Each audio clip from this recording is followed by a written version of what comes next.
السلام عليكم شعب بلدي العظيم. أرجو تحذيركم من حاجة مهمة جدا جدا جدا.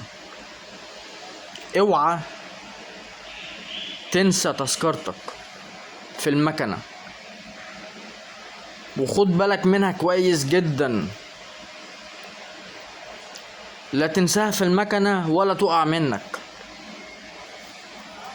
لأن الغرامة 50 جنيه. 40 جنيه بتروح للشركة الفرنسية اللي ماسكة المترو، اللي بتدير المترو،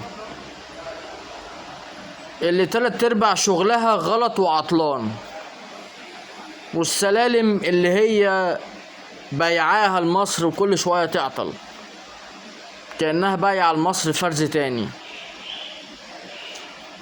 الشركة بتاخد 40 جنيه، والموظف اللي واقف على المكنة بيغرمك بياخد 10 جنيه.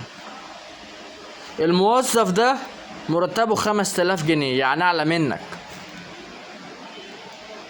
فلما تروح تدي للي أعلى منك 10 جنيه وتدي لشركة فرنسية فيها مليارات توزن قارة مش بلد 40 جنيه من قوت ولادك، يبقى حرام. وشكرا.